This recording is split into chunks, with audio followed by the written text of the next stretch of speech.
नमस्कार दोस्तों, आज का जो नया वीडियो में आपको HDFC एसेट मैनेजमेंट कंपनी के बारे में बोलना चाहता हूँ। ये कंपनी जो HDFC एसेट मैनेजमेंट कंपनी है, ये म्यूचुअल फंड देखते हैं। HDFC का जो म्यूचुअल फंड सेगमेंट है, ये HDFC एसेट मैनेजमेंट कंपनी और उस सेगमेंट को देखते हैं।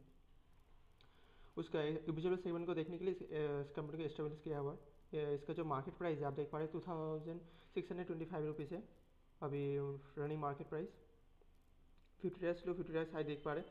50 लो 1,549 रुपीज़ 1,549 रुपीज़। ओके, ये 50 लो है, आप देख पा रहे हैं 50 लो और 50 आधे वैल्यूएशन में ये मिल रहा था। बहुत लोगों ने पिक किया है, मुझे पता है, क्योंकि बहुत अच्छा कंपनी है। म्यूचुअल फंड सेगमेंट में ये बेस्ट कंपनी है। म्यूचुअल फंड जो होल्डिंग करवाता है इस कंपनी में बेस्ट कंपनी है। बाकी हम लोग इसके की रेशियो पे जाएंगे। मार्केट कैप ये एक लार्ज कैप कंपनी है।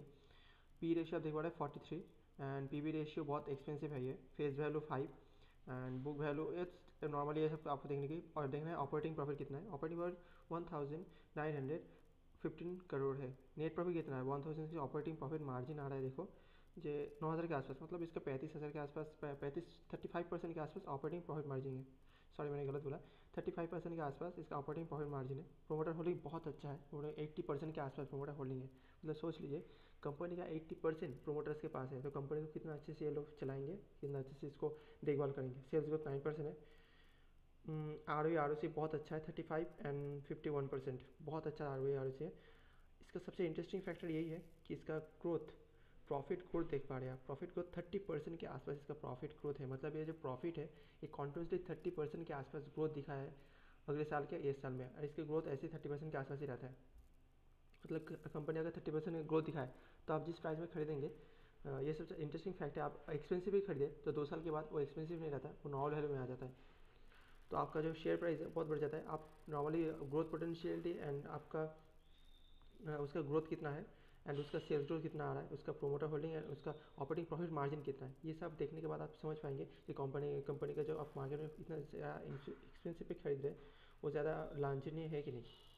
उसके बाद आप देख पा रहे हैं कॉन्टिन्यूसली 2019 से अप्रैल से ये 1500 के आसपास से कॉन्टिन्यूसली ग्रोथ करके ये 2019 के आसपास सब हाई पीक में था नवंबर के टाइम में। उसके बाद ये कोरोना वायरस में डाउन हुआ, फिर से ये हाई पे आ गया है। इसके बाद हम लोग जाएंगे डायरेक्ट इसका जो कॉम्पिटिटर यहाँ पर सबसे है Nippon life Indian asset management company. हाँ, Nippon life Indian asset management company, ये असल में निपॉन जो है रिलायंस कंपनी का एसेट मैनेजमेंट कंपनी, मतलब म्यूचुअल फंड कंपनी है रिलायंस कंपनी का। ये सबसे बड़ा इसका कॉम्पिटिटर है। इसका ज़्यादातर जो कॉम्पिटिटर में अंतर ये रिलायंस मैनेज, बाकी इसका जो इसे मार्केट का जो सॉरी जो मार्केट का जो इसका एक्विजिशन है, मतलब कितना मार्केट शेयर इसके पास है, क्या इसका 12% के आसपास म्यूचुअल फंड का मार्केट शेयर इसके पास है। आपको सभी को पता है, ज़्यादातर मैं यही बोलना चाहता हूँ, डिस्कशन में आते हैं थोड़ा पहले। आपको क्या लगता है म्यूचुअल फंड सेगमेंट कैसे ग्रोथ करेगा? Obviously mutual fund segment growth करेगा ही, क्योंकि म्यूचुअल फंड अभी जितने लोग, हम लोग 5% लोग डायरेक्ट स्टॉक मार्केट में, मतलब 5% लोग डायरेक्ट स्टॉक मार्केट इन्वेस्ट करते हैं, उसका 10% लोग म्यूचुअल फंड में इन्वेस्ट करते हैं। बाकी सोचिए कितने परसेंटेज जनता, 80% जो 85% के आसपास जनता हो रहा है, 85% के आसपास जो पीपल है, जो इंडियन पीपल है, वो लोग म्यूचुअल फंड में भी या स्टॉक में कोई भी इन्वेस्ट नहीं करते, डायरेक्ट AFD में रखते हैं। जब धीरे धीरे इन्फ्लेशन बढ़ेगा, धीरे धीरे लोग समझ पाएंगे, जिस फाइनेंशियल नॉलेज आएगा, धीरे धीरे सभी लोग म्यूचुअल फंड की तरफ अट्रैक्ट होंगे। और बहुत लोग अभी हो रहे, हर दिन 1% के आसपास 10% ग्रोथ है म्यूचुअल फंड में। मतलब टोटल जो एवरेज है 5%, जो 10% म्यूचुअल फंड है होल्डिंग है, उसमें 10% है, हर साल ग्रोथ होता है। मैं आपको रिपोर्ट दे दूंगा डिस्क्रिप्शन में। 10% के आसपास ग्रोथ होता है। तो आप सोच पा रहे इसका ग्रोथ पोटेंशियल है, इसका मार्केट कितना अच्छा एक्सपेंड हो सकता है, बाकी ये कंपनी में कितना ग्रोथ है। इसलिए मार्केट लीडर के साथ रहिए। मार्केट लीडर के साथ रहने से आपका बहुत अच्छा पैसे बन सकते हैं। हम लोग यहाँ पर देख लिया। इसके बाद हम लोग डायरेक्ट जंप करेंगे। हम लोग जाएंगे यहाँ से क्रोम में। क्रोम में जाने के बाद ये मैंने खोल के रखा है एसेट मैनेजमेंट कंपनी का चार्ट। ओके, यहाँ पर हम डायरेक्ट जाएंगे। डिविडेंड पे आउट इसका अच्छा है नहीं, आप देख पा रहे dividend pay out is not attractive. Red flag अच्छे टाइम में है एंट्री करने के लिए। उसका हम लोग चेक करेंगे पी रेशियो, जो सेक्टर पी रेशियो एंड उसका पी रेशियो कितना है। आप देख पा रहे सेक्टर पी रेशियो 28 है और उसका खुद का पी रेशियो 559 है। मतलब उसका जो पी रेशियो बहुत ज़्यादा एक्सपेंसिव है, डबल के आसपास है। आप देख पा रहे 30, सेक्टर पी रेशियो 30 के आसपास है और 60 के आसपास ही है, मतलब डबल है। बाकी एक मार्केट लीडर को आप जब चूज़ कर रहे हैं, जब मार्केट का वो डोमिनेशन ज़्यादा है, मार्केट में वो ज़्यादा डोमिनेट करता है, ज़्यादा उसका मार्केट शेयर है, उसका ग्रोथ पोटेंशियल बहुत ज़्यादा है, तो आपको कभी भी वो कंपनी सस्ते में नहीं मिलेगा। सेक्टर पी रेशियो उसका ज़्यादा ही मिलेगा। ज़्यादा से ज़्यादा आपको इसका 50-40 P ratio and 35 P ratio मिलेगा, उससे कम में आपको नहीं मिलेगा, क्योंकि इसका जो सेक्टर है, सेक्टर में सबसे ज़्यादा होल्डिंग इसका ही है। इसका पी रेशियो गिरेगा तो सेक्टर पी रेशियो अपने आप गिरेगा, इसलिए कभी इसका पी रेशियो एक साथ नहीं होगा। अगर एकदम सेक्टर मतलब ख़त्म ना हो जाए, एकदम पूरा डिस्ट्रॉय ना हो जाए, बाकी कंपनी एकदम डिस्ट्रॉय हो गया, उसका सेगमेंट बचा ही नहीं है, सिर्फ इसका बचा है, इसलिए इसका पी रेशियो लेवल में आ सकता है, बाकी इसका लेवल में नहीं आ सकता। इसलिए ऐसा देख के कोई मतलब नहीं बनता कि सेक्टर पी उसके आसपास आए तभी खरीदूंगा। मैं बोलो अभी इन्वेस्ट करना स्टार्ट कर दीजिए, ये अभी एक्सपेंसिव उतना है नहीं। आप उसके बाद आप देख पा रहे हैं इसका डिविडेंड पे आउट रेशियो उतना अच्छा है नहीं, पता इसके जो ज़्यादा कंपटीशन देता है, competition Bajaj holding investment company भी देता है, Nippon India and IIFL and Tata investment corporation. And इसका वो एक भी नाम नहीं है, तो SBI लाइफ SBI है, SBI का एक सेगमेंट है जो लाइफ इंश्योरेंस मतलब जो म्यूचुअल फंड कंपनी करवाता है। उसके बाद इसका फाइनेंशियल स्टेटमेंट देख पा रहे हैं। मैं ज़्यादातर कंपनी को ज़्यादातर profit loss statement, quarter result इसमें देख के ज़्यादा चूज़ करता हूँ। पहले मैंने सर्च किया था इंडियन एनर्जी एक्सचेंज, उसका भी फाइनेंशियल स्टेटमेंट बहुत ही बढ़िया था, मतलब एक बेस्ट क्वालिटी जो स्टॉक होता है उसके अंदर था। आप देख सकते हैं, वीडियो डिस्क्रिप्शन में जाकर आप देख सकते हैं, उसका वीडियो मैंने डाला है पहले से ही। इसका भी देख पा रहे हैं, 2016 के बाद ये कॉन्टिन्यूसली कंपाउंडिंग टेक्निक में अपना ग्रोथ मतलब रेवेन्यू एंड प्रॉफिट ग्रोथ अपना दिखाया जा रहा है। कुछ नेगेटिव साइन भी है यहाँ पर। नेगेटिव साइन ज़्यादातर जब फंडामेंटल एनालिसिस होता है, ज़्यादातर लोग अच्छे साइन दिखाता है। मैं ज़्यादा नेगेटिव साइन भी आपको दिखाना चाहता हूँ, क्योंकि कंपनी में जो नेगेटिव साइन आप देख लीजिए, क्योंकि इन्वेस्ट आप करेंगे, आपका ज़्यादा पैसे लगेंगे, मेरे पैसे उतने नहीं लगेंगे नहीं, क्योंकि मैं ठीक टाइम में निकल जाऊँगा जब मुझे ठीक लगेगा। इसलिए मैं सबसे बोलना चाहता हूँ जो डिक्रीज जो है प्रोमोटर होल्डिंग, यहाँ पर क्लिक करेंगे और प्रोमोटर होल्डिंग में चले जाएंगे। ओके, मतलब जो कंपनी का प्रोमोटर्स होल्डिंग है तो 2019 के आसपास से प्रोमोटर होल्डिंग धीरे धीरे डिक्रीज हुआ है। हाँ, यहाँ पर देख पा रहे धीरे धीरे बाकी जो रिटेल इन्वेस्टर इधर अदर प्रायोरिटीज धीरे धीरे कम हो रहा है, बाकी domestic mutual fund and foreign portfolio investor धीरे धीरे बहुत जल्दी जल्दी अंदर घुस रहे हैं। आप देख पाएंगे धीरे धीरे यहाँ पर म्यूचुअल फंड जब प्रोमोटर होल्डिंग क्यों हो रहा है, उसके बाद foreign portfolio investor, foreign institute investor धीरे धीरे अंदर आ रहे हैं। वो लोग बहुत ज़्यादा स्टेक बढ़ा चुके हैं। पहले उन लोगों का था जब 2000 जून में 2019 में उसका 4% था, जो 2020 में आके 8% के आसपास है, डबल कर लिया अपना स्टेक। वो लोग जानते हैं कौन सी कंपनी में पैसे बनेंगे, इसलिए वो लोगों को पता है सब कुछ। इसलिए मैं बोलूँगा जल्दी से जल्दी स्टॉक को पिक कर लीजिए, ठीक वैल्यूएशन में देख के। अब वो लगता है आपको ये एक्सपेंसिव है, ये और भी गिर सकता है, तो वेट कीजिए, मैं बोलूँगा। क्योंकि बहुत लोग बोल रहे हैं कि निफ्टी 6,000 के आसपास आ सकता है। हाँ, 6,000 बहुत लोग बोल रहे हैं, ज़्यादातर एजम्पशन हो रहा है। मैं ऐसा एजम्पशन में नहीं जाता हूँ, मैं ज़्यादा एजम्पशन में नहीं जाता हूँ। जो 6,000 आएगा, 12,000 में आएगा, मैं उसके बाद बेचूंगा, 12,000 होने के बाद 6,000 में खरीदूंगा। मैं ज़्यादा कंपनी का फंडामेंटल एनालिसिस देखता हूँ, अच्छा लगे तो खरीद देता हूँ, 3 साल 5 साल वेट करता हूँ, कम से कम, हाँ कम से कम 3 साल से 5 साल वेट करता हूँ। और थोड़ा थोड़ा शॉर्ट टर्म में मैं गेम खेलता हूँ, शॉर्ट टर्म मतलब 1 साल या 6 महीना, उससे कम में मैं गेम नहीं खेलता। हम लोग इसमें हम लोगों ने प्रॉपर होल्डिंग देख लिया है। ऐसे डायरेक्ट जंप करेंगे, जंप करने के बाद हम लोग यहाँ पर स्किन.इन मिल जाएंगे। स्किन.इन मैं 3 साइड से मेरा फंडामेंटल एनालिसिस करता हूँ, उसका लिंक मैं डिस्क्रिप्शन में डाल दूंगा, अगर आप लोग कमेंट करके बोले तो।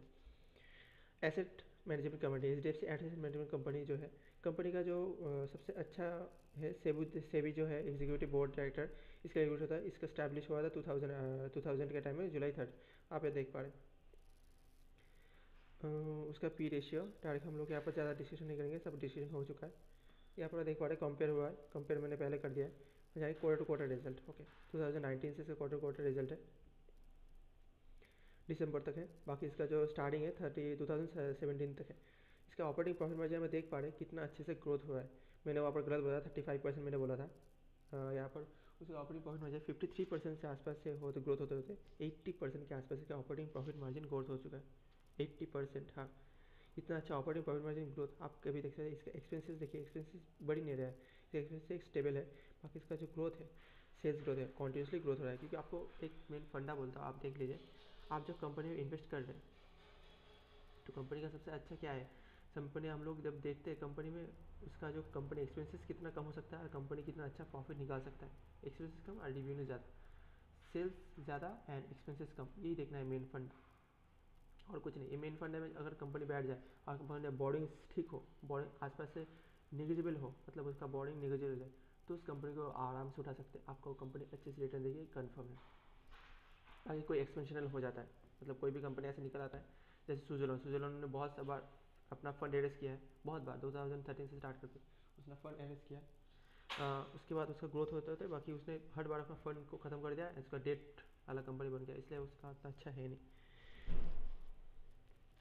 उसका देख पा रहे नेट प्रॉफिट के ग्रोथ भी आप देख पा रहे हैं, कॉन्टिन्यूसली ग्रोथ हो रहा है। 243 करोड़ के आसपास था, 276, 293, 368 एंड 353। थोड़ा लास्ट में थोड़ा प्रॉफिट का ग्रोथ कम हो चुका है, इंटरेस्ट पेमेंट करना नहीं पड़ता, उन लोगों का बोरोइंग है नहीं उतना, मतलब जो उन लोगों का इंटरेस्ट पेमेंट करना है तो इस हिसाब से।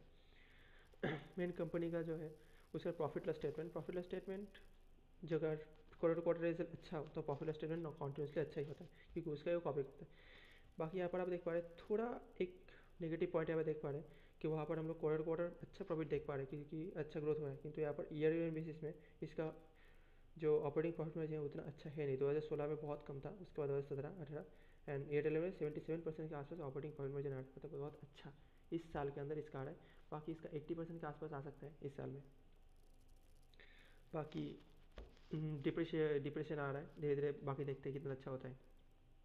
बाकी बहुत इन्फॉर्मेशन अंदर से आ रहा है कि म्यूचुअल फंड में बहुत सारे लोग इन्वेस्ट किया है इस साल। हाँ, इस साल जब मार्केट क्रैश हुआ है बहुत लोग म्यूचुअल फंड में इन्वेस्ट किया है, इसलिए म्यूचुअल फंड में बहुत अच्छा कैश आ सकता है लिक्विडिटी। वो तो क्वार्टर टू क्वार्टर रिजल्ट में पता चलेगा, बाकी हम लोग उसका वेट करेंगे। डायरेक्ट जंप करेंगे बैलेंस शीट में हम चेकिंग करें इसका रिजर्व्स कितना है। हाँ, रिजर्व्स, इसका रिजर्व्स आप देख पा रहे हैं कॉन्टिन्यूसली ग्रोथ है, 1000, उसके बाद 1300, 2000, 2900, 3000, मतलब इसका रिजर्व्स कॉन्टिन्यूसली डबल हो रहा है, हज़ार के आसपास में उसका डबल हो रहा है, 1000 करोड़ के आसपास। इतना अच्छा रिजर्व्स ग्रोथ। बाद में जाके ये आप लोग ज़्यादा सोचते हैं जो छोटा छोटा कंपनी पकड़ेंगे मल्टी बैगर बन जाएगा, ऐसा होता नहीं है। आप एक कंपनी को पकड़िए जो कंपनी आपको 40% 50% का एनुअली अपना इक्विटी शेयर का मतलब इक्विटी ग्रोथ होगा धीरे धीरे एनुअली, 40% आपको रिटर्न दे दे लार्ज कैप, तो आपको क्या चाहिए 40% रिटर्न एक कंपनी से। उसका मतलब फिक्स है उतना अच्छा होता नहीं है इन लोगों का, इन्वेस्टमेंट ज़्यादा है क्योंकि ये लोग कंपनी जो पैसे निकालने के बाद इक्विटी फंड में, डेट फंड में, उसके बाद क्रिप्टो यहाँ पर क्या होता है कम्युनिटी मार्केट में एंड गोल्ड में ये लोग इन्वेस्ट करते रहते हैं, कम्युनिटी मार्केट गोल्ड में वही हिसाब से ज़्यादातर ये कंपनी इसमें लोग इन्वेस्ट करते रहते हैं। ये इन्वेस्ट करने के लिए इन लोगों को बहुत सारे पैसे तो ज़रूरत पड़ती है, जो लोग निकालते हैं और लोग इन्वेस्ट करते हैं, इसलिए इन्वेस्टमेंट सबसे ज़्यादा होता ही है कंपनी टेक्निक में। और कैश फ्लो देखें, कैश फ्लो ज़्यादातर उन लोग का माइनस में ही रहता है, माइनस मतलब एकदम इक्वल रहता है, वो लोग जितने पैसे लेके आते हैं उतना कैसे लोग इन्वेस्ट करना पड़ता है सेबी के रेगुलेशन के हिसाब से। वो लोग कोई भी कैश अपने पास नहीं रख सकते, इन लोगों को जितना कैश फ्लो निकलता है कोई भी निकलता है उन लोगों को डिस्ट्रीब्यूट करना पड़ता है, नहीं तो उन लोगों को इन्वेस्ट करना पड़ता है। हम लोग ज़्यादातर हम लोग आपको पता ही चल गया इसका इतना अच्छा balance sheet, quarter quarter result, इतना अच्छा कंपनी, मार्केट का इतना अच्छा सेगमेंट इसके पास है, उसके बाद कंपनी मार्केट का इतना अच्छा ग्रोथ है, तो इस कंपनी को आपको चूज़ करना ही चाहिए। नहीं तो आप इसको रेडर भी रख सकते हैं अपना वॉचिंग लिस्ट में, एंड आपको देख सकते हैं कितना अच्छा ग्रोथ होता है। आप अगर और भी कॉन्शियस हो, मतलब और भी आप सिक्योर रहना चाहते हैं कि स्लो डाउन में इसका कोई इफेक्ट आएगा कि नहीं, तो मैं बोलूँगा क्वार्टर क्वार्टर रिजल्ट वेट कीजिए, उसको देखिए, उसके बाद आप डिसीजन लीजिए कैसा आपका ठीक रहे। जैसे कि मैं बोलूँगा आपको क्या लगता है म्यूचुअल फंड का तो ग्रोथ होगा ही, ये सभी जानते हैं म्यूचुअल फंड धीरे धीरे ग्रोथ करेगा ही, और इसका जो मार्केट लीडर है उसके साथ ही ग्रोथ करेगा। तो ज़्यादातर मैं बोलूँगा HDFC AMC बेस्ट है। बाकी इसका कॉम्पिटिटर भी आप चेक कर सकते हैं, कॉम्पिटिटर निपॉन है, निपॉन भी आप चेक कर सकते हैं, निपॉन रिलायंस एसेट कंपनी है, असल में इसका नाम चेंज कर डिमॉन रखा हुआ है, वो भी चेक कर सकते हैं। बाकी बहुत अच्छी अच्छी कंपनी है, अब आपके पोजीशन है आप कौन सी कंपनी चूज़ करें। मैं ज़्यादा HDFC AMC मतलब अच्छी कंपनी के साथ रहिए, क्योंकि HDFC जो AMC है इसका पीछे से बैकअप है, जो फर्दर कंपनी है मतलब जो पेरेंट कंपनी है वो कंपनी बहुत अच्छा उसको बैकअप सपोर्ट दे पाएगी। जो HDFC housing develop finance company है ये अच्छे से उसको बैकअप दे पाएगी, अगर कोई ट्रैवल पे जाए तो। मुझे नहीं लगता ये कंपनी ट्रैवल पे जाएगी कभी भी, फिर भी मुझे लगता है अगर हो जाए तो इसको अच्छे से निकालने के लिए हाउसिंग इसको HDFC है, इसको अच्छे से उसको हेल्प करिए। बाकी मैं यहाँ पर मेरा एनालिसिस ख़त्म करना चाहता हूँ, और भी आपको इसका जो फाइनेंशियल स्टेटमेंट आपको नीचे मिल जाएगा। यहाँ पर आप देख पा रहे हैं इसके एनालिसिस जितने सारे हैं, और के एनुअल रिपोर्ट आप देख पा रहे हैं, एंड क्रेडिट रेटिंग आप देख पा रहे हैं, ये आप लोग डाउनलोड कर लीजिए, इसको अच्छे से पढ़ लीजिए, रट लीजिए एकदम। आपको अगर इन्वेस्टर बनना है तो आपको रटना पड़ेगा। हाँ ठीक, आपको अगर इन्वेस्टर बनना है आपको रटना का आदत करना ही पड़ेगा। आपको research report, credit rating, annual report को आपको रटना ही पड़ेगा। आप नहीं रटेंगे तो आप ज़्यादा टिप्स में रह जाएंगे, ऐसे वीडियो देखेंगे, इन्वेस्ट करेंगे, आपको पैसे हर जगह गिफ्ट रहेंगे।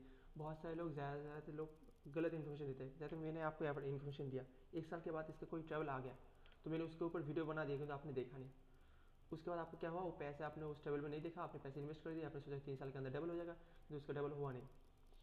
वैसे आपको खुद से इन्फॉर्मेशन लेना ही पड़ेगा, क्योंकि एक वीडियो 1 साल के बाद पुराना हो जाता है, एक रिसर्च रिपोर्ट 1 साल के बाद और रिसर्च रिपोर्ट पुराना हो जाता है। एक रिसर्च रिपोर्ट 1 साल का बना है तो 1 साल के बाद और भी नया नया इन्फॉर्मेशन आता है जो रिसर्च रिपोर्ट होता नहीं है, इसलिए वो पुराना हो जाता है। इसलिए आपको कॉन्टिन्यूसली रिसर्च करना है, कॉन्टिन्यूसली उसको देखना है कंपनी को क्या टेक्निक है, वो क्या कर रहा है। इसलिए मैं ये बोलना चाहूँगा, आपको रखना पड़ेगा ज़्यादा annual report, case rating and research report आपको पढ़ने की आदत डाल दीजिए, आपके लिए बहुत अच्छा होगा। मैं यहाँ पर मेरा वीडियो ख़त्म करना चाहता हूँ। अच्छा लगे तो लाइक कीजिए एंड सब्सक्राइब कीजिए।